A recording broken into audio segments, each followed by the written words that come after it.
Hello, Internet, and welcome to Richard and Karl present Deep Space and Dragons, the most number one most popular talked about podcast at my work by me. I'm Richard. I'm Karl. I'm getting frustrated by looking up Viz Media, so I I was kind of very I was a enjoy little that just being distracted. your statement, not just like, I'm Karl, I'm frustrated looking up his media. So, do you want to go into the world of Karl, or is it just going to get us canceled by Viz, a company I would enjoy working for someday? uh oh wow. Sorry, I'm definitely getting distracted. We're live on the internet, sir.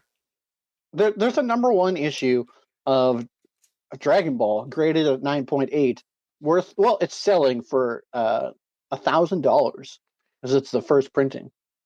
That almost feels undercut. Like, that almost feels undervalued to me. Anyways, but yeah, this is Deep Space and Dragons, where we talk about whatever the heck we want. And occasionally Dragon Ball, which honestly, we didn't think Dragon Ball, we came up with the name Deep Space and Dragons, but we are absolutely describing Dragon Ball GT, which sounds about right for the quality of our podcast. Well, how many Deep Space Dragons were there, though? The premise was to go through deep space to find dragons. Were they actually searching for the dragons, or were they just searching for the Dragon Balls? It would have been so much better if instead of the Black Star Balls, the Broken Dragon Balls got scattered into the galaxy and they fight the cool ghost dragons at each spot. Aha, that would have been pretty cool. But before we get into hypothetical Dragon Ball GT storylines, what's new with Can you, we? Richard? I don't know. Like, my life's fine, but like, hypothetical Dragon Ball GT storylines is pretty appealing. Um, so many things are new with me. I've Mm-hmm. been working and writing and went to a wedding this weekend between redacted and redacted. Off the record on this public podcast, the Princess Bride may have been used in place of the Bible. What? The cake knife may have been a lightsaber. Wow, that sounds like a very nerdy, excellent wedding. So, like, the thing is, it was like stealth nerdy. Like, you had to pay attention to find the details. Like, dresses Hmm. and suits and fanciness, everyone had on lock.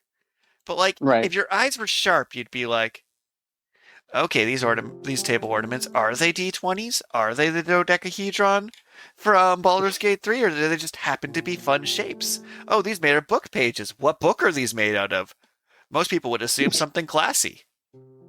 Uh, So, like, also open bar, a Tic Tac station, buffet style food. So it's like, instead of chicken or fish, why not have chicken and fish on top of your prime rib?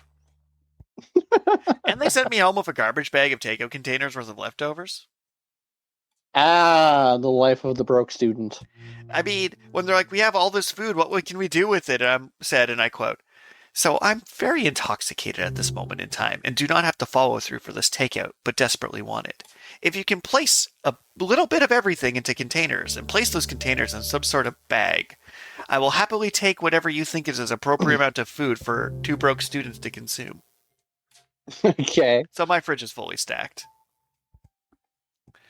Hmm. So, between the wedding and suiting up and doing a public reading and just working, getting so much done. Plus, every law school requires like 3 applications and essays and things.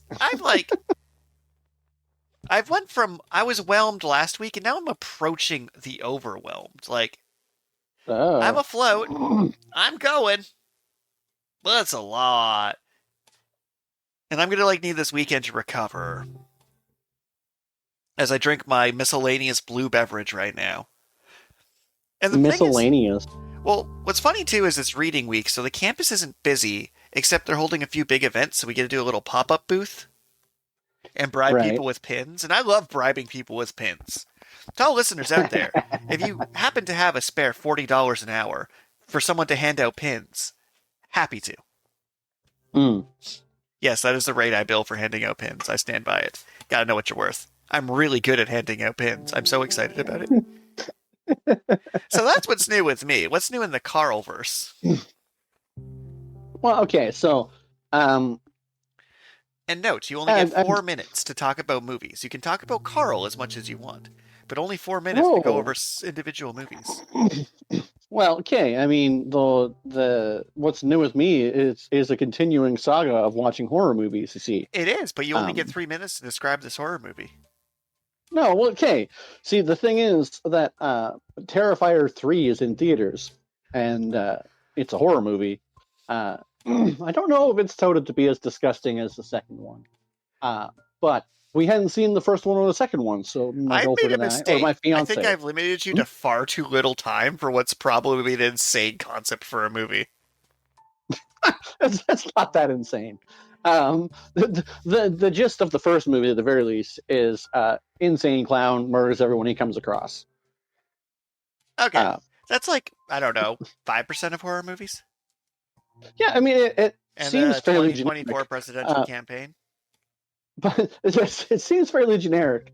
But what sets it apart is the stellar practical effects versus its indie film budget. Okay. Um, So they put care into it, is what I'm hearing. Yeah, I mean, it's like the first movie like that. Like I said, I described the entire movie. Insane clown murders everyone he comes across, except for the one person who survives to the end, which I is not a enjoyed spoiler Insane. because that's how the show opens. I enjoyed Insane Tire kills everyone it comes across. That was a weird movie, but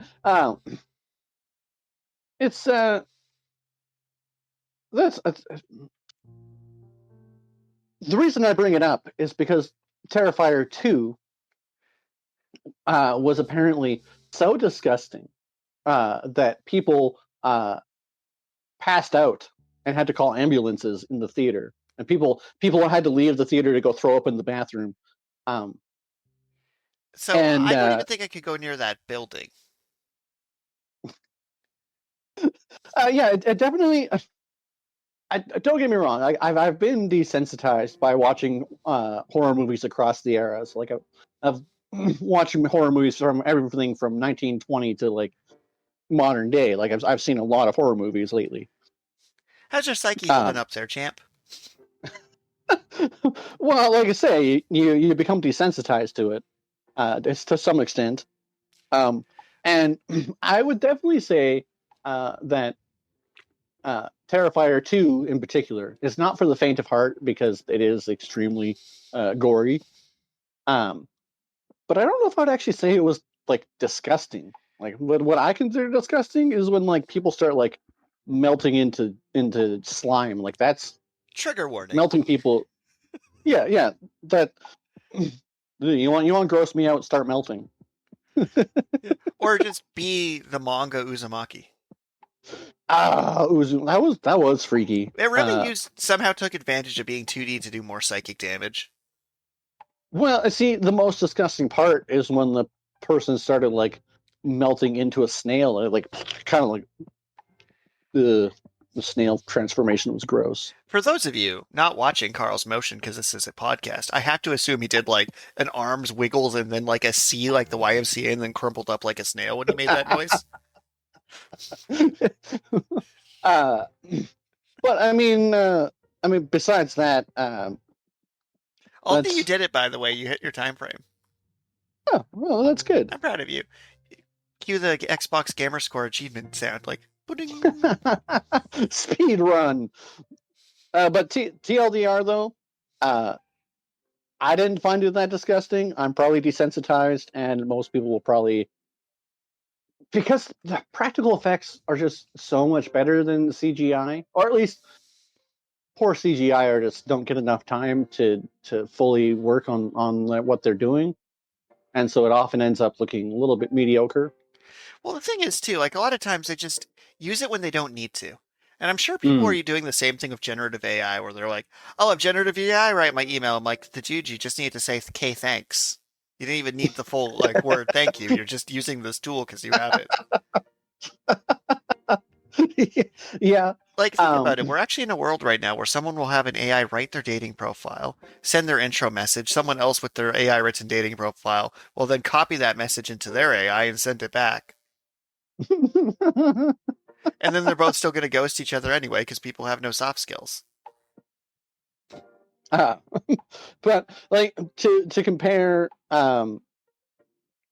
the Terrifier to it, another freaky clowns horror movie. Well, specifically it part two You know, it's relied wild. really heavily. Like we Hmm? have a script, we have like a planned topic, but my lord, and this could be next week's and should be's the number of freaky fat clown archetype characters we've seen over our lives. To just like if we did like a top 10 freaky clowns.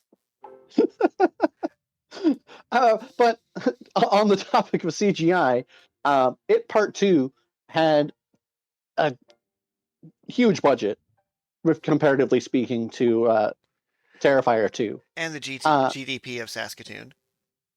yeah, but Terrifier 2 is going to look better in 5 years than it part 2 because the clown's just not that scary when it's so obviously CGI. Oh yeah, that's why people aren't as afraid of Trump as they should be.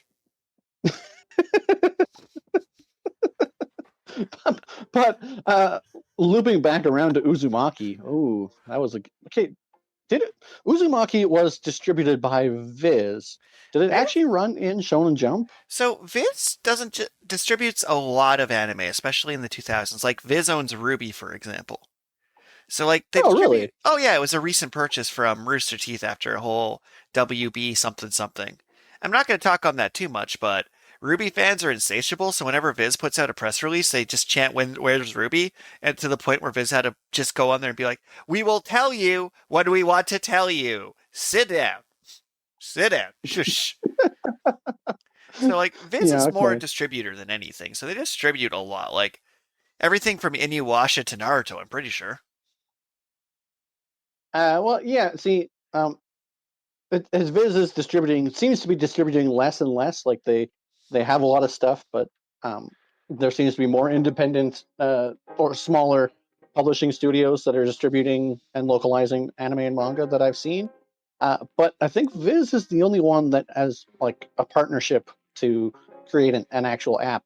Because Shueisha is just Viz as well, right? Like that's just the actual Japanese I Viz. think it's more like Viz and I don't know.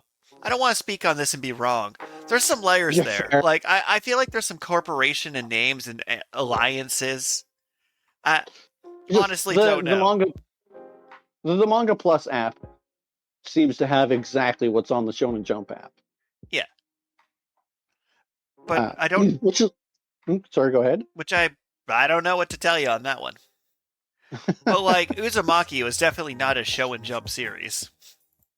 Oh no, Shonen Jump doesn't really have much in the way of horror.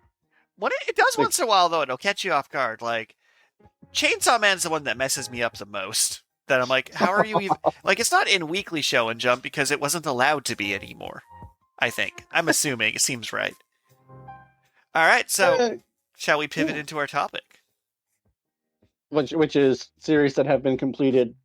Well, So, just okay, manga I'm endings in looking at general. okay. So we're not specifically looking at Shonen Jump or No, Viz Media. it'll just kind of devolve into that when we're talking about manga endings. So I'm Fair gonna enough. start strong with one of the most iconic manga endings because it didn't end anything. Dragon Ball Z's manga, where he just trains a random side character he invented and then flies off to abandon his family. I would say, as far as mangas are concerned, a solid 7. Like, this is going to be like a 7 stars out of 10 to kind of be the baseline because it didn't end anything. It didn't conclude Hmm. anything. It's just, okay, we're done, but I can pick this up whenever I want. That's probably the most common manga ending I've seen. Hmm. So I'm going to Well, I put mean, that at the he- top of the scale to go, what is the worst one you've seen recently? Because a lot of things have ended recently. JJK, My Hero, oh, Bleach, 20 years ago. even freaking Naruto ended like 10 years ago, And has apparently. stopped forever. And it was so pretty satisfying conclusion. Like I'm sure they could like do like a sequel of his kids or something, but I think it was like the story arc came to such a natural conclusion. They were wise to just call it there. um, but see, most of the dissatisfying endings are the ones where the series got like canceled prematurely. Like Duran Dororon. Oh, Like that was so good. my And then problem it's with like, its no, it's ending over too, now. like, so it had the Dragon Ball Z ending problem where like it introduced their main villains and then wrapped them up and was done, and I'm like, oh man, you decide to end by painting by the numbers, and I'm like, if my series got canceled, no one is living through the ending of that series. I'm going full Evangelion if my budget's out. I'm not gonna like leave myself open to be revived later. No, I'm just salting the fields and burning the forests.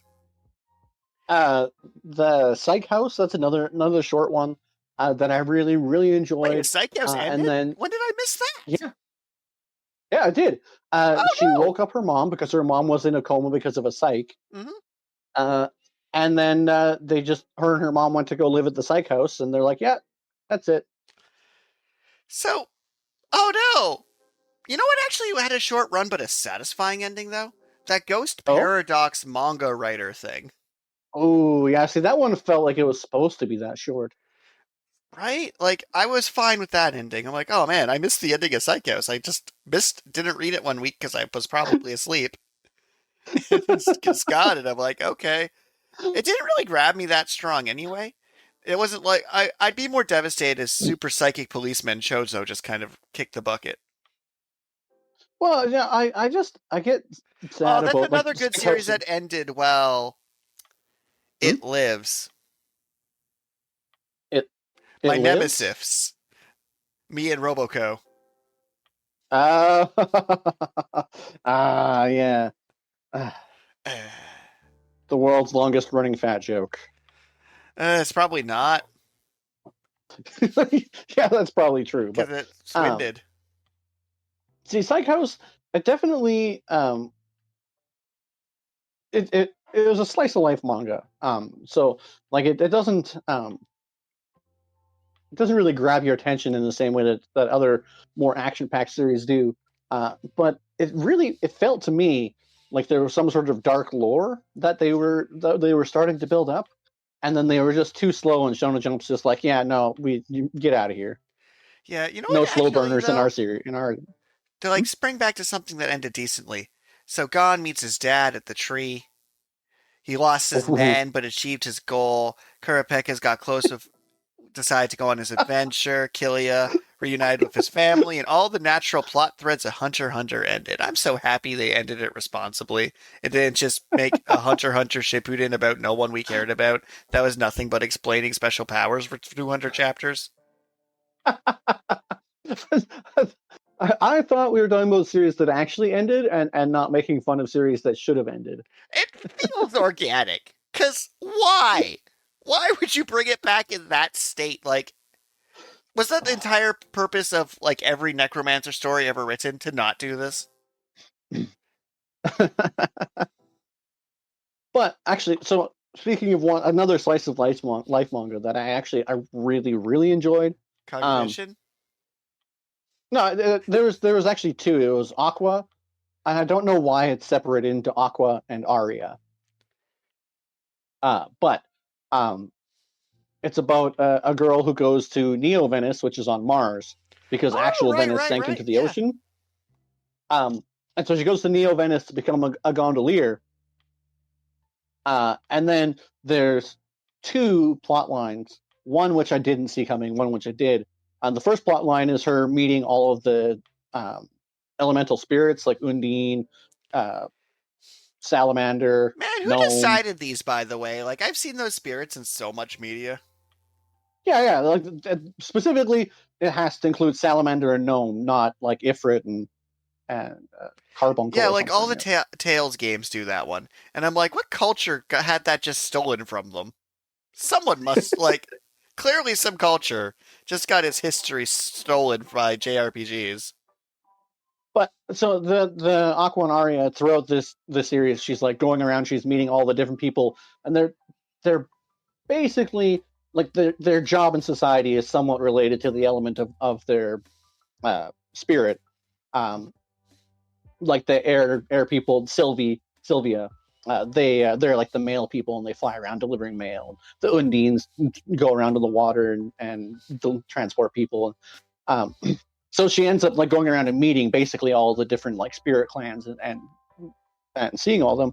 And then there's a second secret subplot of her seeing all the seven wonders of Neo Venice. And as it was going through, and it came to the end, and it was like, wow, I did not. It actually had a through line, and it came to a nice conclusion. It ended up with her being grown up and teaching the next generation, and then it just ended. And it was very, very satisfying and beautiful ending because I didn't see it coming, but it actually all came together. It's Despite like being a slice of life manga that could just go on indefinitely. I do enjoy when something hits a nice natural conclusion. Like Mm. then there's things like Fullmetal Alchemist where it's like, okay, you had this written on one of those like conspiracy boards with yarn and intricately wove this out deliberately over years. Like I know it wasn't in the ending of Fullmetal Alchemist, but they're like, oh yeah, the exact center of the circle is this guy's chessboard he's been taunting you with this whole series. Chef's kiss. Like Oh, he got them with the same scam. And then Bleach, you no know, one really knows what happened. I'm kind of waiting for the anime to stretch it out a bit more. yeah, the sword within the sword. Like, did he get genjutsu'd by Aizen? Is that actually what happened? So the thing is, the anime is actually expanding all this, and I will have Mm. an answer for you when the anime finishes. I'm kidding you not. They also just kind of like added in a fight with like powered up Ichigo and Bach just in there and gave Uryu a boss battle. It was great. They're just fixing it. They're fixing it in post, which is wild. I don't think I've ever seen an anime be better than the manga. That's definitely an Yeah. inverse of how the universe tends to flow. Well, see, I don't think we did it on stream, but you've talked to me about how there's evidence that Bleach was not like nothing about Bleach was an asshole. Like that he actually had the whole story kind of planned out and where he was going, and you can see these through lines, but then editorial interference caused things to either be rushed or removed, or Well, it's like it's like the just so series some feels of like it's it has clunky. like it's weird. So he pulled a Goku's an alien. Mm, So the big thing is Dragon Ball finishes and Dragon Ball Z. They're like Goku's an alien, which is a mm, retcon, but a smooth retcon. right. Bleach was going good until they pulled the Ichigo's a Quincy. There was no Mm, reason to add that twist, and then they're like, "Oh, the Soul King is all four of the things, so we needed him to be all four of the things." I'm like, that's a great strategy if the third one of the things wasn't introduced in what felt like a filler arc somehow in a manga. Because no one cares about these Fullbringer things, because you didn't bother to explain them early to enough to matter. So like, actually, mm, his two friends, this was their power all along. I'm like, you know, had you done that from the start, I wouldn't hate you mm. right now. Yeah, I mean, And then you JoJo's can kind Bizarre of see Adventure the seeds, but cheats. yeah, JoJo's cheats. Well, it's like it's really easy to end your series well if you're just going to then do a time skip and continue. Fair enough. Even if they don't end it well, they're fine because they could just go to Venice and put people in heart cutout shirts and have them murder gangsters with bananas. Like, Okay, so Golden Wind is part 5. yes, Okay, so part 1 is Phantom Blood, right? yep. Which actually probably had the strongest ending out of all the parts. Okay, so Phantom Blood, is that up to the point where Jojo gets his head cut off by Yep, Dio and then Dio sinks into the ocean? yep. Yeah, that was a pretty satisfying ending. But like, also, I feel like he scripts the ending first. Like, I'm not saying he like pre-scripts every season of JoJo's. I think he legit starts at the ending, knowing like how it'll go forward, and then writes Hmm. backwards. That So, would make sense. It's a bizarre series, so mhm. you need bizarre writing tactics. So Naruto is the greatest love story ever told until they decide to then sequel it with a movie. Sequel it with a movie. Well, Boruto as a movie wasn't the worst Yeah, because that was the okay. intent, right? Like he wrote a one shot to then do a movie, and then he did his other two one shots, Hmm. and then the franchise machine absorbed it. Yeah, okay. And then My Hero Academia has a super unsatisfying ending. Okay, but I mean, just stepping back a minute, like I recently reread all of Naruto. Yes, Uh, this was the point of this. Which I'm surprised we didn't do a full Naruto episode in retrospect, because you didn't tell me you read all of it. You told me you reread the ending. And in my brain, that meant you just reread the last 20 chapters for some reason.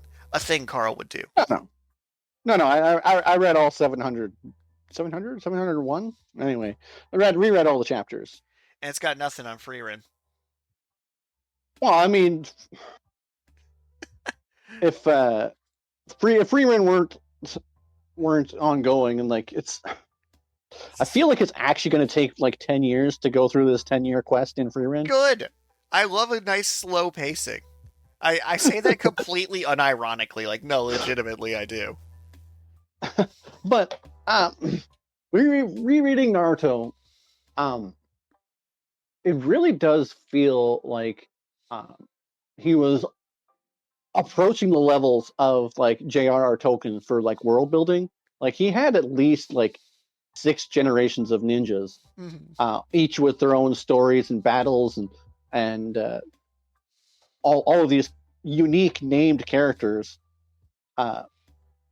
that all kind of wove their way into the story. I feel like it was mostly fairly organic, except where did Kaguya come from? Like, what the heck's up with Kaguya? That was... Space. Well, yeah, obviously she came from space. Sorry, yeah, like, the thing that bugs me about it is it could have been fixed in a very easy way for Naruto. Like, say someone gave me the assignment to do another Naruto anime. I would put her on some old cave paintings, right? Like, I'd throw her, like, she should be sculptures, right? If there's, like, this original ninja goddess that all ninja descended from. Right. You would put that in the lore, and you put it so early that everyone forgets about it. Like, you'd have, like, the first day of class and being like, and then the ninjas were spawned from Kaguya, and you'd be like, who turned into the moon? And you'd be like, uh-huh. Sure, the moon god, but you see what I mean, right? Like, they set up Madara, they set up Hashirama, they set up Zetsu's, but they didn't set up Kaguya at all. Yeah, so it's like Obito pretending to be Madara, and then ultimately being masterminded by Madara, the actual Madara. And it's like, okay, that felt like that was set up, and it was like the mastermind was actually being manipulated. That was pretty clever. But then the mastermind was being manipulated by another mastermind. Which I was weirdly fine with if it was the plant dude. Like, Zetsu? If it was just Zetsu? So Zetsu was just being a creep the entire show, right? Yeah. And, like, if Zetsu turned out to be, like, Hashirama or something... Like, if Zetsu was, like, a named character, because they always, like, they made plant power such a big deal. Basically, Zetsu could have been the main bad just because he was there the entire show. Had they explained what the hell Zetsu was. And if they'd mentioned that Zetsu was, like, the will of the Ten Tails. Like, it's like, oh yeah, no, Zetsu is literally the ego of the Ten Tails before it got split apart. Trying to reassemble itself. Or something. It wouldn't have bugged me as much. Yeah.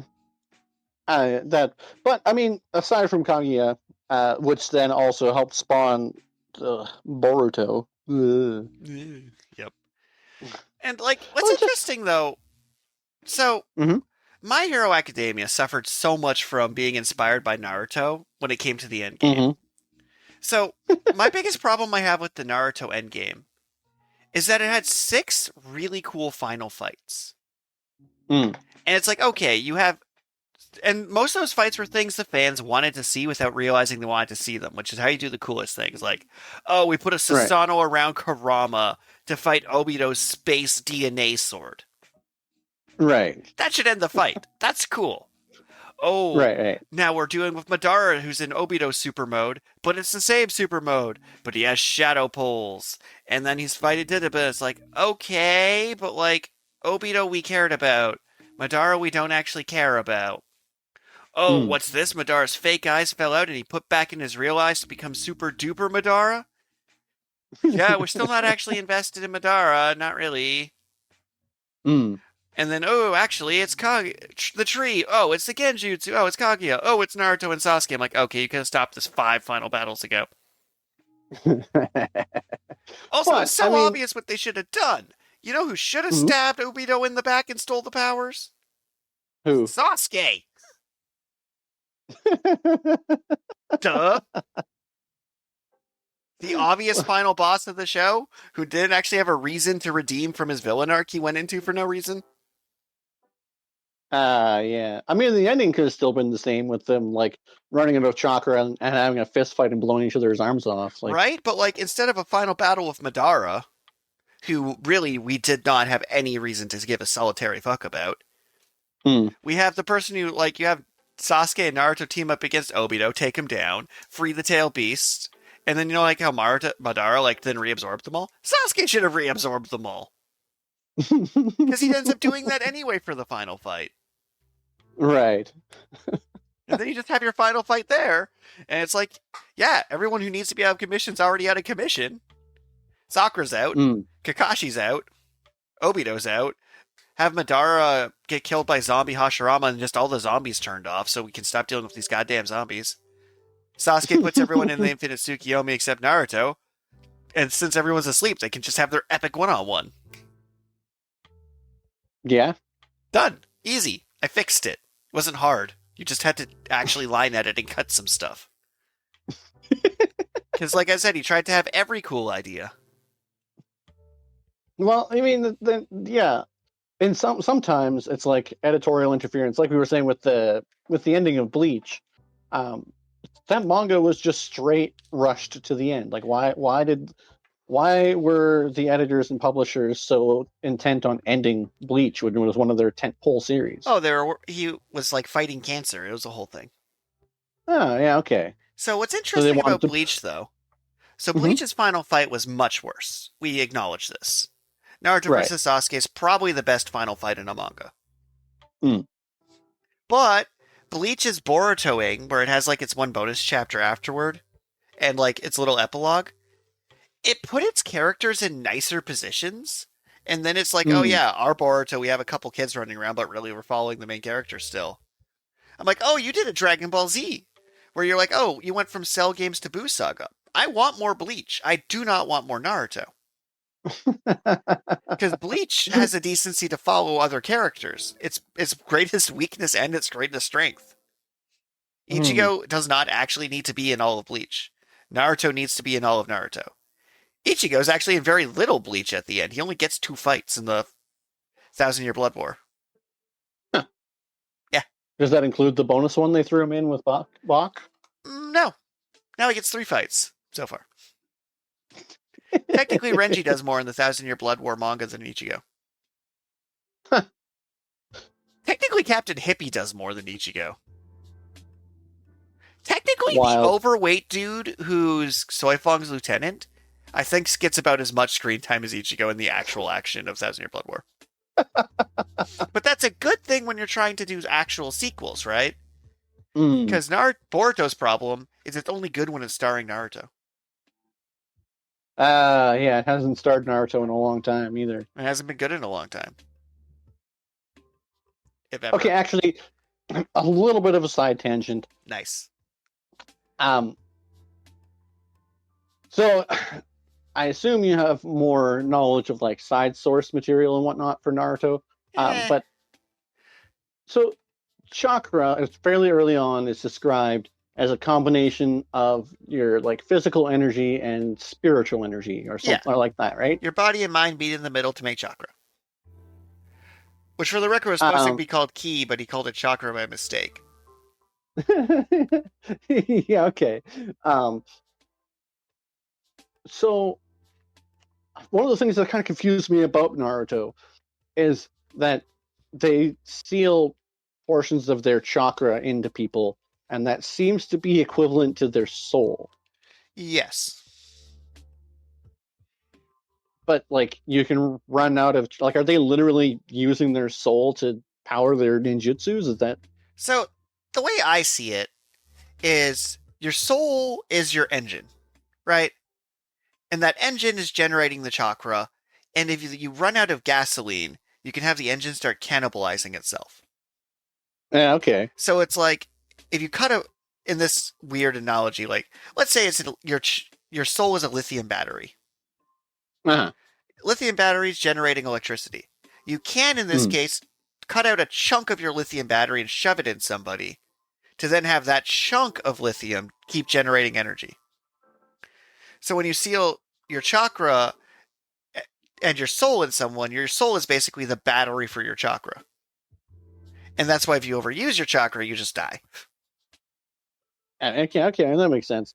I was just like, That's how I view it there's anyway. so I'm much. not sure that's canon, but that's Vlad canon, which is usually more well thought out than original canon. Well, yeah, because it's like, firstly, um, I mean, I guess Edo Tensei forcefully brings back your soul and therefore your chakra Edo Tensei is from wherever it bullshit. resides. I only have one Uh, problem with Edo Tensei, and I'm going to rant about it now. You did this. This is on you. okay. Conceptually, the idea that you take a human body and you disassemble it and reassemble it and superglue someone's soul to it to bring them back to life. I'm fine Mm. with that. Mm-hmm. The Edo Tensei's having unlimited chakra makes no sense. They should have exactly as much chakra as the dudes you sacrificed to bring them back to life. Mm. And if that's how it worked, awesome. Or, because he had a giant chakra battery, had he used the tailed beasts to power the Edo Tensei, like use the tree thing as like an engine to run his Edo Tensei, I'd also be fine Mm. with it. But like, oh, Edo Tensei just gives you infinite chakra and infinite resurrection. I'm like, bringing back the best people in history was broken enough, guy. They did not need to have regenerative powers. Also, you made it lame by doing that. It's like, I brought back Vegeta, and now he has infinite ki. It's like, but you already brought back Vegeta. What are you doing? That's my rant. It's like, the first time they do Edo Tensei, they don't do the whole infinite chakra thing. I'm also fine with them regenerating until they run out of the chakra that the person they sacrificed powered it. Right. The Fullmetal Alchemist Philosopher's Stone law, like one of the best power systems. You have X number of souls. You can keep rebuilding that body until you run out of the power supply that is these souls. Boom, nailed it. Mm. Run out of power, get more souls. Well, yeah, and Full Metal Alchemist. If we're talking about endings, that's such a good ending. I don't think I, anything's I been really, I better. really loved when he went through the gate and ended up in World War II. That was so good. You did use my own bit against me. I see. I see what you did there. You know the worst part? The worst part is that still probably rates in like the top 20 anime endings. Like the bad Full Metal Alchemist ending is still for some because a lot just like end with nothing. Like the Mm. original run of Inuyasha ended with them not having completed the jewel. Hey, yeah, that's true. And then they had to go and re-release, continue the series like what, like 20 years later? Like 5 or 10, I think. Oh, I thought it was longer than that. No, because they're like instead of just inventing an ending, they're just like, all right, we'll just put it on hold till we end it. Which the Yeah, okay, manga okay. Inuyasha was an interesting ending, actually. So Oh, the main villain of Inuyasha turned out to be the sacred jewel itself. right. And the jewel's goal was it wanted to trap Inuyasha and Kagome inside of it and Naraku to fight for all eternity to act as a battery. Huh. And a lot of Yeah, okay. it weirdly like lampshaded a lot of poor choices character made because the magic wish rock was just screwing them over. Right. And the only correct wish on the magic wish rock was to end the magic wish rock to make it blow itself up. Huh. But the idea that it intentionally scattered itself so it could absorb people's souls into it when they used it as a power source, it was siphoning their souls back. To then try and Mm. build itself, have Naraku absorb a crap ton of demons, to then trap everything in a new jewel so it could continue to exist, was actually Hmm. like a really interesting concept. Now, Shishomaru using his Infinity Plus One sword that kills things so they can't regenerate and keeps killing them was some bullshit, and required some additional reading to figure out what it is I just read, but such is life. Yeah, I'm But not it dissatisfied is with how Inuyasha ended. it is pretty funny. Like the actual ending for Full Metal Alchemist was like obviously much more poetic and fulfilling. But it's pretty funny that the bad ending is still so highly rated. It's pretty good. Like, I'm gonna be real. I didn't hate that ending at all. Now, the Soul Eater anime had a terrible ending, and the Soul Eater manga had a solid ending. Huh. It literally ends with them like defeating the main boss in a cool battle on the moon, which is great because Soul Eater had that freaky moon the entire time, and they actually bother to explain it at the end. I love when a Speaking of background the detail moon, gets to be important. that makes me think of is it Record of a Fallen Vampire, or which was Strauss? Yeah, or as we've been calling it, the angsty vampire. That yeah, yeah. Record usually Uh, makes it into our fake naming for it. um, yeah, Record of the Angsty Vampire. Yeah, it was. I mean, he was surprisingly not angsty, but that was a pretty like satisfying conclusion too. It wasn't, it wasn't. It was like, I really liked it, but it's also like, I weirdly like watched them pivot their series in real time because it wasn't that long of a series. It's like, yeah, people with weapons fighting vampires. And that just came like a history documentary. And everything just kind of stopped fighting. It's like, no, this is just a tragic backstory. And it's like most of it Mm, just came to like explaining the story really just switched into explaining what the hell was happening for the vast majority of it. Like it wanted to be mm. a show and jump thing at the start. It just gave up. It's like, nah, we're just telling this guy's life story. You know what had a great ending, but a terrible second to last ending? Oh, Assassination Classroom. ooh, It ended with the classroom stabbing him in the heart. So he wouldn't right. kill the world, and it was beautiful. But I'll never not get mad that the final villains were tentacle monsters, and the class who just spent the year learning specifically how to fight tentacle monsters never fought the tentacle monsters. It's just like, no, you've set up this final battle your entire show and just let him 1v1 it, and then the other guy just be there. And I'm like, but. And then he 2v1'd it. And I'm like, but the whole thing you learned how to do was kill these things. That was your Mm. specific skill set. And I was so not even mad. I'm just like, oh man, you guys got so close to nailing it, and then you wobbled a bit and fell over. Um, an interesting choice for a series that has a satisfying ending. All you need is kill. I'm Um, gonna need a quick refresher on that because that title sounds so familiar. uh, the movie with Tom Cruise, Edge of Tomorrow, I think it is. Oh, yeah. Um, I think and the movie was pretty interesting too. But the basic premise is that the main hero gains a time looping power every time he dies. It goes back to a specific yeah, moment. I'm right back Uh, on board. I'm here again. As soon as you right. like reminded me of the movie, I got back. Oh, you know what had a bonkers ending? But I'll let you finish your story first. I just it was this like intriguing love story about how far they could get through each loop, and then it turned out that the only way for them to end looping was for one of them to die, and So it was like this deep tragic, but it was so good. I love All You Need Is Kill is actually slightly better than Edge of Tomorrow, but Edge of Tomorrow is a great adaptation of they that did manga. well for something that you never think they adapt. What's kind of funny is I kind of homage that in one of my chapters of my second novel, where a villain has a time looping power and he just realizes that he can't possibly win and just stabs himself in the face. And they're like, "Why did he do?" And the next chapter opens with, "Why did he stab himself in the face?" Because he just got so tired of dying repeating this fight. Mm. On an equally bonkers note, Future Diary. Ooh, yeah. Because she like actually becomes god of the world and uses her god powers to resurrect the other. Okay, you're gonna have to refresh me on that. That is the gist of what happened, right? It Though. was like, so she became God in the first loop to end up with the guy, and then he becomes God in the second loop to try and figure out like it's been a while since I read it. But I remember like this ending just breaking my brain at the time. And it might just be Right, because it because was my she adolescent brain. becomes god.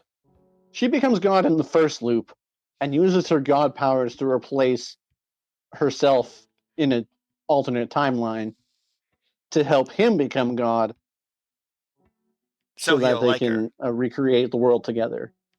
And it's just like, and then he opts not to if memory serves, but like, it was just a wild ride. Because she definitely crossed, like, that was just a crazy series that I wish I remembered with more clarity, but maybe I just repressed it. No, I mean they definitely. He is sitting there at the end of time, all sad and alone, and then she uses her god powers to break into his eternal loneliness. I'm pretty sure, Something like and that. bring him back, and then they actually fall in love because they're two attractive protagonists. So law of attraction. Yep. Different note. You know what kind of nailed it? And it's going to be a deep Hmm? cut. Yu-Gi-Oh! You think Yu-Gi-Oh nailed it? The final Yu-Gi-Oh's ending was Yugi dueling the Pharaoh at the gates of the afterlife to prove that he was qualified to move on to the next stage of life by leaving things in the hand of his young companion. If you could tell me a better way Yu-Gi-Oh could end, I'd love to hear it. Because, like, when you look at the overall quality of Yu-Gi-Oh and think about, like, oh, you had a strong, resonant, emotional themed ending in the series with the Blue Eyes White Dragon playing. Yeah, like that was a You're solid. right. That would have been a solid ending for like Fullmetal Alchemist or Bleach or something, right? Like that's a solid ending. Like Naruto ending with a one-on-one duel to let Sasuke move on to the afterlife. Like that's a strong ending. We're like, yeah, I have to Yeah, that prove would I'm have been strong enough pretty. to my friend so he can rest in peace. So if I don't fight him with my all, he doesn't get to move on. That's better than Yu-Gi-Oh deserved. Considering its humble beginnings, Of it's let's play Punch definitely the Knife in the other person's mouth. No, Deep Space and Dragons does not recommend playing the game popularized in the Yu-Gi-Oh manga of Punch the Knife in the other guy's mouth. or or playing air hockey with a block of ice that has a bomb in it, and if it melts, it explodes. Or laser tag, just regular laser tag, but the vest just kills you. Which really makes you wonder why you didn't just give people guns. Oh, good old King of Games arc. Uh, and then JJK can just. So it did like the Dragon Ball Z ending of we'll have a protagonist chill in a room and Mm. be like, we can continue this with JJK Shippuden at any time. And I'm like, I kind of want you to continue it with JJK Shippuden because your ending was extremely unsatisfying, but I kind of like some of your characters, and you forgot to be whimsical until the very end. And I like you better when you're whimsical. It's like the Uh, only chapter I'd enjoyed in the last 50 chapters of it was the last three. it's kind of funny. Like the JJK has kind of the opposite problem as of Yu-Gi-Oh, where it started off super strong. It was such an interesting and fairly unique concept. No, it wasn't. Um, It no, you're started right. It strong. was interesting though. It's definitely a strong starting So point. JJK, I just like what breaks. Same thing I was giving about my Naruto rant and my Hero Academia rant. It Mm, had its final battle could have ended 5 parts ago. Like we knew from mm, the beginning, the final battle was going to be Yuji using his domain extension to punch the Sukuna out of Megumi. right. So why do we have Rope Guy jumping into fight? And Lawyer Guy? And Yuta, the character that the writer likes more than the protagonist. And then Yuta coming back again. Well, you see, Naruto. It was a great ninja war. Everybody does it. Well, the Great Ninja War wasn't my problem I had about Naruto, even though I refer to the Great Ninja War. Bringing back the zombies and having people have weird matchups. I didn't like that the zombies were immortal. I kind of love Kakashi just beating up Zabuza and seeing who the other 7 swordsmen were. Or the zombie Jinchurikis jumping Naruto. Or zombie Itachi saying, to heck with this, I'm going to hack my zombie body to get vengeance on Kabuto. Those are fun plot arcs, right? Like, oh, Itachi and Pain hanging out. That's fun. Oh, let's Mm, watch Neji punch his grandparents. Like, that's a fun concept. Because if you're going to do the dead villains come back arc, that's fun mm, if you have them interact in weird ways. And they brought back a lot of like lore characters that never got screen time. Like, hey, look at all these different bloodline elements we talked about. My right. problem was that we got to the Obito final fight. That was Obito, then Super Obito, then the Tail Beasts, then Zombie Madara, then True Madara, then Obito and Madara versus Madara, then Zetsu, then Kaguya. There's an infinite Tsukiyomi in there somewhere, and it's like, stop it. Just stop it. Stop it. Stop. Like, it'd be like if Goku, when he went to Namek, There was no rest between every fight on Namek. They all just happened at once in the same hour. Well, but and like you say with My Hero Academia, it's just They did because it Naruto's twice. Great They Ninja had two War. Ninja War. They did it twice with the same villains and heroes. They had a Great Ninja War, which they called the Liberation War, and then all the villains got away somehow, and then they had another one. They just straight up did it twice. I wanted to flip a table. They made Naruto the did school it very fly. Naruto did it very tastefully with how they resurrected their characters and had interesting matchups right up until the actual Naruto and Sasuke Like Sasuke fighting and the end Itachi boss. versus Kabuto was sick Mm. because it's like, oh, Uh, cool. Sasuke gets one last team up with his brother he murdered. but JJK and My Hero, particularly in stand out as the biggest examples of series that copied the Great Ninja War without understanding what actually made it cool. Yeah. So like JJK wasn't a long enough show to get away with it. So when they're like, let's do these calling games, they didn't actually have enough participants for us to know who was in these calling games. Naruto, even the characters we'd never seen before, like the other six swordsmen of the mist, we knew about them. Like the Gold and Silver brothers and their legendary tools were mentioned by some side character somewhere. We knew Gaara had an abusive dad who beat people with gold dust. So, like, the Ninja War introduced a bunch of quote-unquote new characters, but we'd seen them. Like, we knew there was a mummy guy with disintegrate lasers. We don't remember why we knew there was one, but we knew about him. And that's just the benefit of a long-running show is you can do that. As you're saying, Naruto had Tolkien-esque world building. Yeah, like I say, he had at least 6 generations of ninjas planned out. And I feel like there's like a huge gap between Kaguya, the Sage of the Six Paths, and Hashirama, but oh yeah, they just had like a Warring States era that they didn't bother fleshing out. but as soon as they get out of the Warring States era and into the Kage village era, it's like that. I would say he had 4 generations. I'll say 4. He had the first 4? Yeah, he had written up in writing who the first Kage of each village was. Yeah, okay. The second one, the third one, and most were getting to their 4th one naturally. Naruto kind of went to their 5th because their 4th one died young, and then they went back to the 3rd, then they went to the 5th. But like Gaara was the 5th Kazekage. So like they got to their 5th generation with everyone having parents and children and village expansions and things. Right. Pretty well mapped out. Like when they did the poll of the spiral on the back of it is for the Uzumaki clan. I'm like, oh, that doesn't feel like an ass pull. They're called the Spiral Clan and you've been wearing spirals this whole time on your back. I'll let you have this. That just tracks. Oh. Uzumaki, speaking of, had a pretty good ending. I mean, unlike as good an ending as Kaido, the final answer. I feel like I just walked up to you and like put out a cigarette in your eye. Like there is no reason for me to go there. Oh, I feel so bad because it's like I'm watching it on Crunchyroll. I'm like, hey, you should watch this because it's actually super interesting. I've done that to you a few times. It's such an interesting concept that he's like this professional negotiator has to negotiate with a being of basically limitless power, right? Like, but then they just like, well, we're talking Ninja Wars, Time Lord baby. Oh man.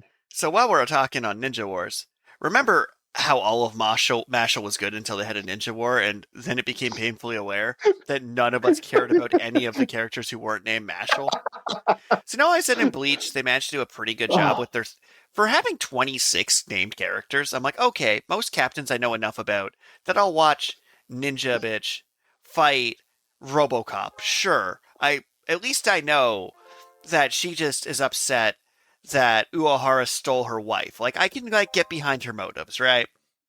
Or, like, Kenpachi. We like Kenpachi in this household. Let's watch Kenpachi fight Brain Dude, sure. Mashle's problem was I didn't actually learn a single character's name. And I know my 13 squad captains and lieutenants and the 10 Espada, and I even know some of the Fracones. Like, I'm pretty good at things knowing characters. I'm like, no, I did not grab anyone's name in Mashal. How dare you make me follow characters that aren't Mashal? And then we got back to the gags where it's like, oh, I'm just going to swim the island out of the way of the attack. I'm like, Mashal, if you didn't try Ninja War in the middle, you might have been a good manga. I mean, it was a relatively satisfying ending. It just had a crappy ninja war in the middle. Again, copying Naruto because it was cool, but it didn't know what it was copying that made it good. Right. And I'm more mildly concerned the Ninja War was like them copying Bleach in a sense. Like, okay, we got these captains and these espadas, and we'll have everyone but our main characters fight. Also, while scrolling through the list of Viz Media while looking at mangas, I ran to Midnight Secretary and giggled to myself. No further questions. I just thought it was funny it was here. That is funny.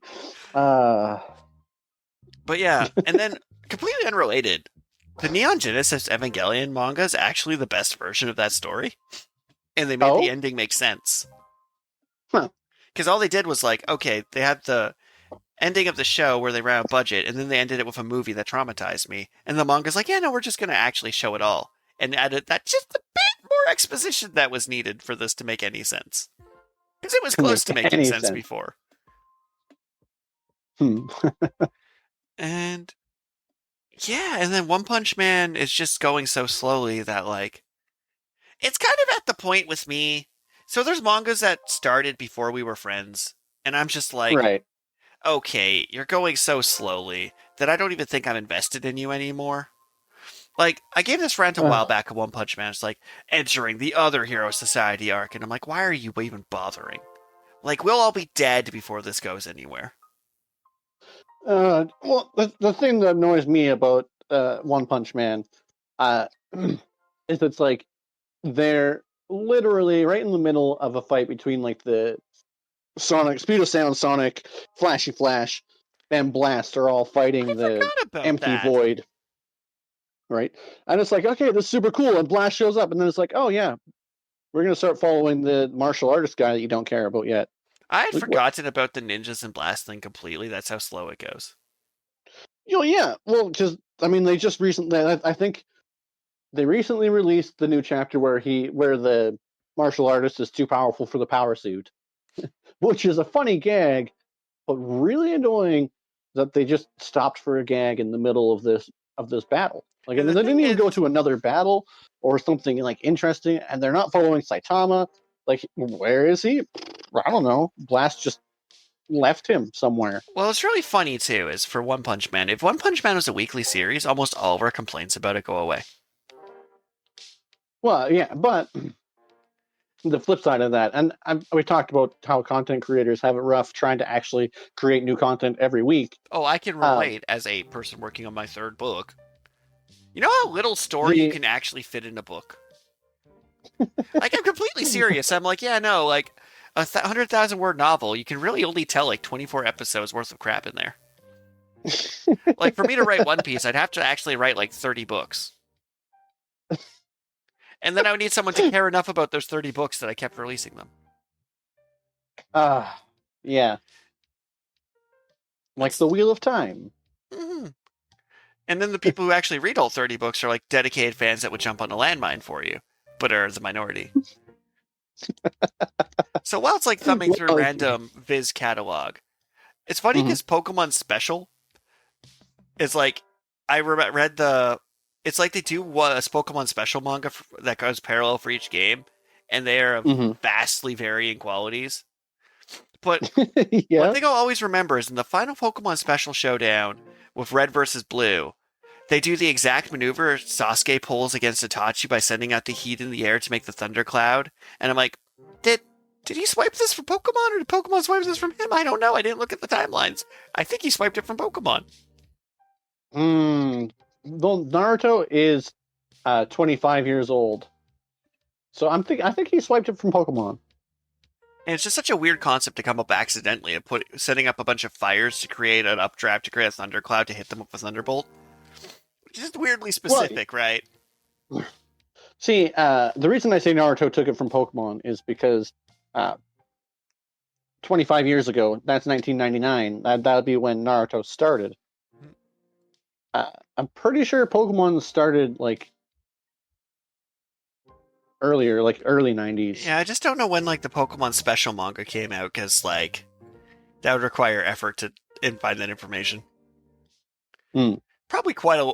Oh, June 2009 is when it got released over here. Uh, I don't know. But continuing to like treks along this list of spoiling as much as we can for people. We didn't even put a spoiler tag. Hopefully the name of the episode will be like, I'll probably call it like spoiler tag or something. hashtag spoilers. I also enjoy me going through this viz list and just hitting the non-show jump things catch me the most off guard. Like, oh, Record of a Fallen Vampire.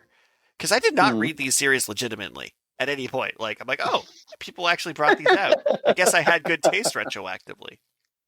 Retroactively. Oh, Ryonen Kenshin. With its good first ending, then sad backstory, then mid-second ending. Mid. Like, he fought the four martial artist, and then he fought his love interest's younger brother, I guess, and then hit him with a sonic sheathing, and it's like, yeah, okay, sure.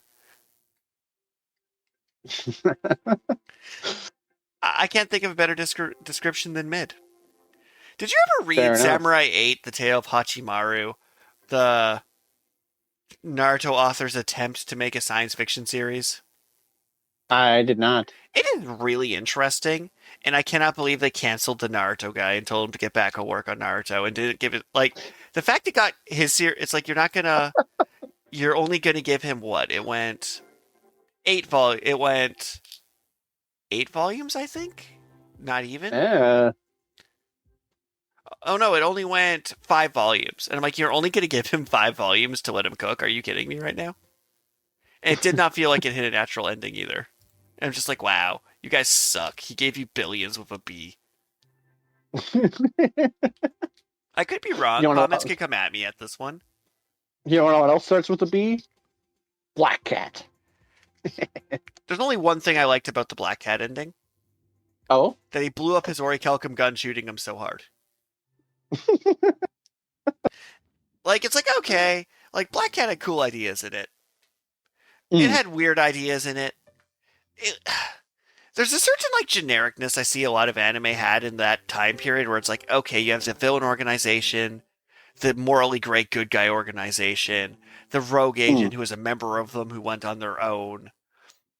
And, like, they were the numbered, like, they were the proto-Espada, right? Like, he was number 13 of their Espada, who were fighting wizards for some reason, who drank wizard potions to get weirdly specific superpowers. So he stopped being an assassin, started using an invisible sword.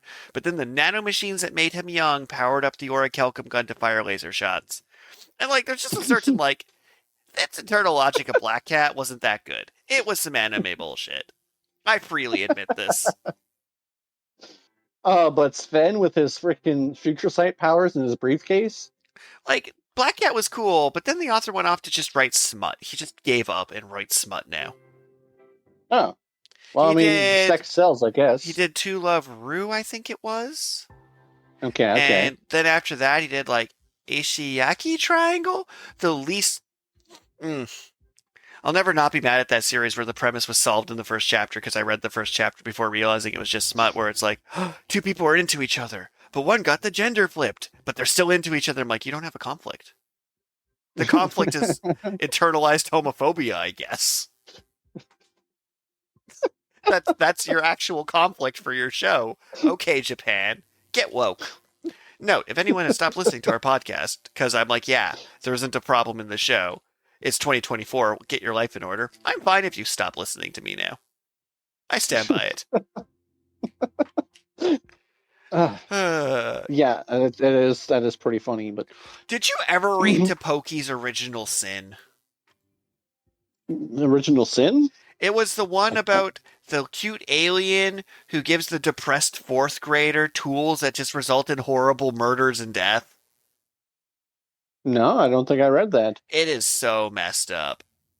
He's just trying to make this kid smile, and everything he does, like, results in, like, someone's prostitute mother dying and other... Like, it goes super dark out of nowhere. Or was always dark. And I'm just kind of like scheming through the list. Time Paradox Ghost Rider was the name of the one I'd forgotten earlier, which was pretty sick. Mm. Toriko, I think we've complained about before, but what are your thoughts on the ending of Toriko? The ending of Toriko, dissatisfying. That sums it up pretty good. So I'm gonna like make myself look bad here by mentioning a manga I read simply for curiosity all the way to the end that did the Oh, jankiest ending I've ever seen. okay. So it's called We Never Learn. It was one of those shameless, tacky, rom-com-y, gross anime mangas that I was reading for whatever reason. Don't at me, Okay. internet. But what they did was they actually wrote a different ending where the protagonist dates a different character and actually wrote out all 5 endings. Huh. So it like went through them in sequence and wrote out what each character's ending would be. And it's like it didn't have like a dating simulator game that was attached to it. He's just like, yeah, I'm gonna write out what each pairing would have been. And I'm like, wait, really? And I was like more invested in the ending than the series because I'm like, wait, you're just gonna actually list out what would happen if they dated each person? That's kind of amazing. So, audience, don't read it. Don't read We Never Learn. I did it for you. I took the shot. Don't do it. And then World Trigger ended after the rank wars, which is fine, I guess, but they never really got to go into the cosmos. Oh, yeah. Too bad that they never got to go into the cosmos, and they never will. Did you ever read Yu Yu Hakusho? I have not. That there are some series where, unless it comes extremely highly recommended, I see that it has 600 or more chapters, and was like, They forgot to end Yu Yu Hakusho. It's bad. oh, It is like exactly like the worst aspects of the Bleach ending tenfold amplified. huh. Where it's just rushed nonsensical chaos. But I think I made it through all the things on Viz because I just kind of pulled up all their titles and looked at like what we've read, looking at, and a lot of things that I didn't think were Viz. We got to talk about like All You Need Is Kill did not occur to me it would be a Viz series, Oh yeah, it's actually was ran in Show and Jump apparently. and I thought Black Clover ended, but I guess I just stopped caring. Well, Black Clover switched to being released monthly, and now he release or quarterly, every 3 months, and he generally releases 2 chapters on his quarterly release. And I'm also looking at like sub-series that like almost had a chance. Like I remember the few chapters of Candy Flurry where they made like candy weapons to beat people to death. Yeah, and everyone was like, "Watch out for the lollipop user because they killed everyone." And she's like, "But I'm the lollipop user, and I didn't kill anyone." Right? Like, and then we got Death Note, which had a great ending and then a second season for some reason. You'll notice Yeah, it's a recurring thing to me where you're like, okay, you ended your arc and you could have just ended your show and you didn't, and I'm holding it against you forever. forever. Oh, you know what I really enjoyed the ending of? Fairy Tale. Hmm? Part of the ending. No. So Fairy Tale did that exact problem. Its first ending of the two immortal persons embracing their love for each other, creating a paradox and obliterating each other was awesome. Right. Yeah, The that whole was like, pretty oh, good. Natsu was a demon and da. I'm like, actually, you set all that up. Most of the random ass pulls in Fairy Tale, because Fairy Tale is garbage, but it's my favorite brand of garbage. Mm. We're like set up nicely. We're like, okay, the evil dude was off making his own nation. Makes sense. There's the full world map. There's literally no reason he couldn't. You have a Hmm. bunch of epic matches. You bring back all the side characters because it makes sense. Because Fairy Tale's Great Ninja War made perfect sense because their Mm. continent was being invaded. I'm like, oh yeah, all your characters live here. That's it. That is the entire vested interest they need to be allies right now. This is their house where their stuff is. But like for Fairy Tale, there's a bit where like Lucy rewrites the magic book that built Natsu, so her novelist subplot from episode 1 was actually the thing that allowed them to defeat the villain was kind of amazing. Huh. Since Lucy was the protagonist of Fairy Tale, straight Natsu was there. She was. Just straight up. So I'm like, it was a satisfying ending, but they absolutely did the Dragon Ball Z non-ending of like, and we can sequel this whenever we want. Mm. To the point where the Fairy Tale 100-year quest is airing like right now, like they're on like episode 5. But Fairy Tale did something I wasn't expecting from a manga like that. Okay. Romantic plot progression happens. Oh, So Gajiel's girlfriend Levy is just pregnant now. okay. And like characters that like started like dating over the course of the show are like in relationships and like working their way through it and having like it's like for a show and jump series for the characters to like actually have character development and not just time skip it away of like, oh, Gray finally realized that the person that's stalking him, the Stocko syndrome's starting to win. And now he feels bad that he ditched her. I'm like, wait, are these characters actually experiencing character growth? That's weird. I wasn't expecting this. Like, I thought Fairy Tail was going to go nowhere forever, but I think your characters are aging and maturing slowly, but they are. What? As I just like sit up in my seat. Yeah, I mean that the author of Fairy Tail, with all of his fairy tale-esque spin-offs and whatnot, he actually seems pretty competent. He also has created a cinematic universe, which is funny to me because, like, oh no, there's multiverse portals, so my characters can just show up in each other's shows, and there's literally no reason they can't because I wrote that in. I'm like, well played, sir. Yeah, the cinematic universe is great.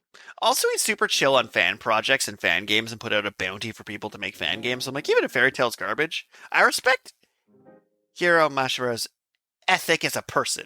Whereas, like, there should be more games about my thing, so you could just make them. Like, you know, his agent had a stroke when he heard that, right? Like, oh yeah, I'm not going to sue people for making fan projects. I love fan projects. I'm like, what? Who are you? You know, you live in Japan, right? Like, are you allowed to say this legally?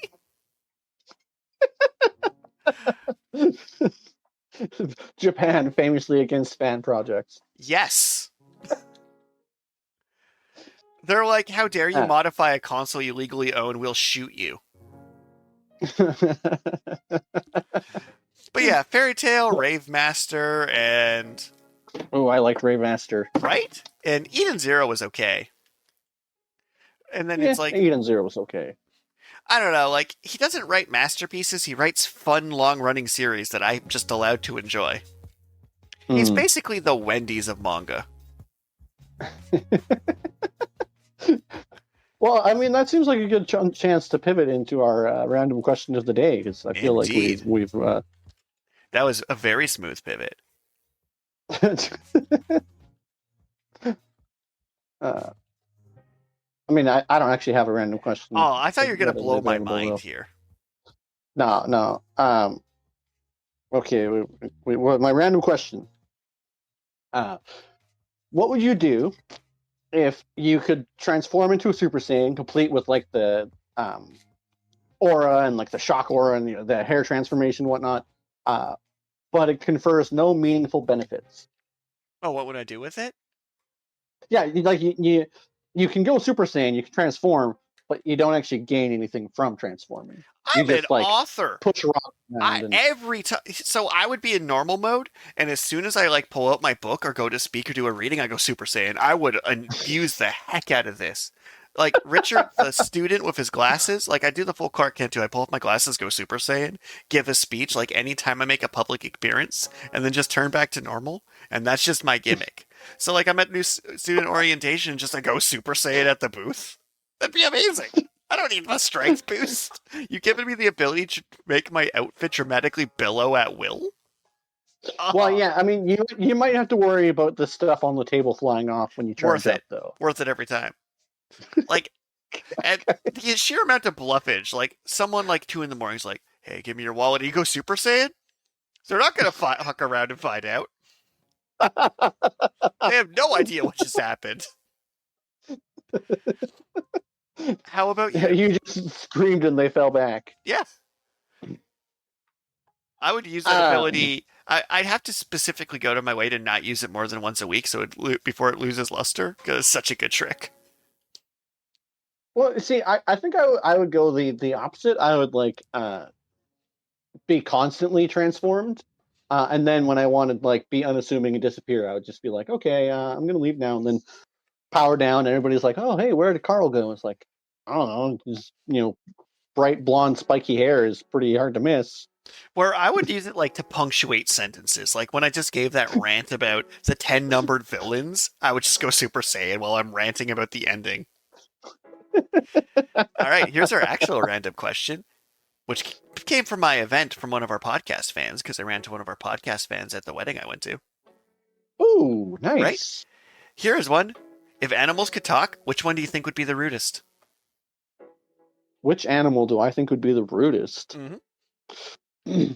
Well, see, that's not exactly fair. Because animals have like their own distinct personalities. You would certainly be able to get to know them better. And It's house in cat. terms of domesticated animals, I do think house cats would be unreasonably sassy. Like But house. I think that fish would be pretty rude too. Like I can see that. Like house cats for sure would be rude. Fish would definitely be pretty rude. Well, they would just be very, very demanding. Like they don't really have a whole lot going on, so every time they see you, they'd be like, "Hey, what are you doing? But we You know should what be it feeding me." actually Hey. is. Let's pause for a moment. We know what animal it is. They're already the rudest. They're called Canadian geese. They would just say slurs at you. Like if you subtitle the Canadian goose, it would just be slurs, slurs, slurs. Which is a bit they did in a Hell of a Boss thing about penguins. Yeah, you're right. Canadian geese would just be the rudest animal on Earth for sure. You'd be like, "Can you move?" And it'd be like, "I'm going to burn down your house, you garbage, and I will eat your remains." You're like, "You're tiny." He's like, "I will cut you." You know, I also think kangaroos. Kangaroos seem like they'd be pretty rude too. Right? But you know who would not be 'Cause rude? You know who would be Hmm? sagely? Every capybara on the planet sounds like a mix between Uncle Iroh and a hug. All capybaras must sound at least a little like Uncle Iroh just looking at them and their expression with an orange on their head in a hot spring. You know, I'm gonna have to get back to you with this next week. But at my workplace, we have a Australian guy. He's working as a delivery driver. So I am curious if he thinks that kangaroos would be rude if they could speak. I'll have to ask him. It's interesting. We do have one other random question before we wrap it up. If your pet Okay. suddenly developed the ability to plot world domination, how long do you think it would take them? If my pet randomly or suddenly could plan Develop the world ability to domination. plot world domination, how long do you think it would take them? Hmm. Mika would never succeed. He's been raised, but like me, by me. He has no chance of success. He'd have the ability, but much like me, with the power of ADHD, it would all just be plans. He'd have fully functioning mech suit blueprints next to the occult cube and 5 of the 12 Jackie Chan talismans. five of the 12. Just couldn't commit to one plan.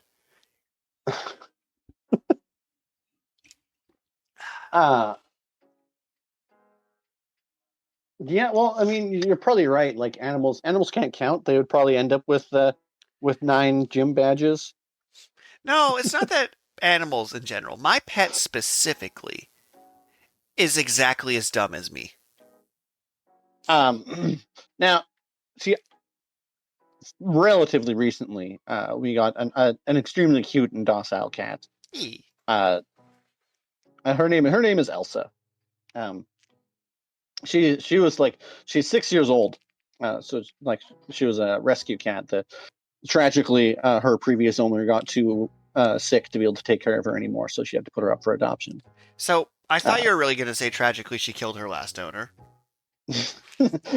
Well, I mean, maybe this is just the cover story. But I mean, if she could plan world domination, I think she would probably just have better plans on how to act cute and get treats. Like I think she would use her world domination powers for her own selfish gains. Where I think Mika would absolutely try, but wouldn't succeed. He has the spite, but not the follow through. Yeah, my Elsa is not spiteful. I was cat sitting a couple weeks ago, and Miko remembered. He knew. Was not pleased. You can smell the other cat on you. Absolutely. And with that, Thank you for tuning in to this week's episode of Richard and Karl Present Deep Space and Dragons. Spoiler warning. The episode you just listened to contains spoilers for a minimum of 10 series. Enjoy. I don't know. I mean, this is a good ending, but I don't think we really spoiled that much. I think we just said, "Oh, this had a good ending. Oh, Oh, good that had a point. bad Snape killed ending." Dumbledore. Oh, that was a good ending. I like that. Bye. Bye. Honestly, it's kind of funny. As a good plot twist, you can't really spoil because it makes narrative sense. Like the chessboard, I spoiled it because it was cool, even if you know about it. Hmm. I can't actually remember the last time something straight up spoiled and I got disappointed by it. Oh, the Dragon Ball Super Superhero movie where they just showed off all the new forms. Boo. Yeah, okay.